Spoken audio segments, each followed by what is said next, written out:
ఏపీలో రాజకీయాలు ఆసక్తికరంగా మారుతున్నాయి. ముఖ్యంగా కొంతమంది నేతల విషయంలో జరుగుతున్న పరిణామాలు హాట్ టాపిక్ అవుతున్నాయి. డిప్యూటీ స్పీకర్ రఘురామకృష్ణంరాజు రాజీనామా చేయాలన్న డిమాండ్ పెరుగుతోంది. దీనిపై ప్రభుత్వానికి కూడా ఫిర్యాదులొచ్చాయి. బ్యాంకులకు చెల్లించాల్సిన రుణాలకు సంబంధించి రఘురామకృష్ణంరాజు వర్సెస్ ఐపీఎస్ అధికారి సునీల్ కుమార్ అన్నట్లు పరిస్థితి మారింది.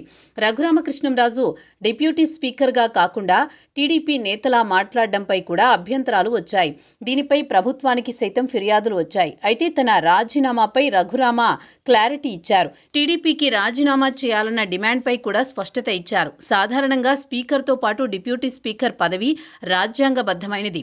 వారు ఒక పార్టీకి ద్వారా ఎన్నికవుతారు. కానీ స్పీకర్తో పాటు డిప్యూటీ స్పీకర్గా ఎంపికైన తర్వాత మాత్రం వారు రాజకీయ పార్టీలకు దూరంగా ఉంటారు.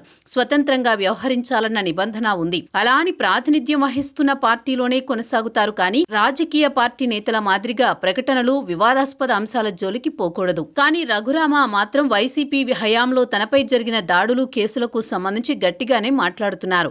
వైసీపీపై గెలిచిన 11 మంది ఎమ్మెల్యేలు సభకు హాజరు కావాలని కోరుతున్నారు.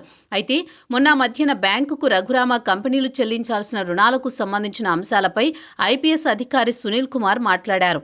రఘురామ కొన్ని రకాల విమర్శలు చేశారు. రాజ్యాంగబద్ధ పదవిలో ఉన్న ఆయన టీడీపీ నేతలా మాట్లాడుతున్నారని ఆరోపించారు. అందుకే ఆయనపై అవసరం అనుకుంటే న్యాయ పోరాటం చేస్తానని కూడా చెప్పారు. అయితే దానిపై స్పష్టత ఇచ్చారు రఘురామ. తాను టీడీపీకి రాజీనామా చేయనని తేల్చి చెప్పారు. నిబంధనలకు లోబడి పనిచేస్తున్నానని చెప్పుకొచ్చారు. రాజ్యాంగంలో రాజకీయ కార్యకలాపాల్లో పాల్గొనకూడదని ఎక్కడా లేదని, అయినా సరే తాను టీడీపీ కార్యక్రమాలను హాజరు కావడం లేదని గుర్తు చేస్తున్నారు. మొత్తానికి రఘురామ తన విషయంలో జరుగుతున్న ప్రచారానికి అలా తెరదించారన్నమాట.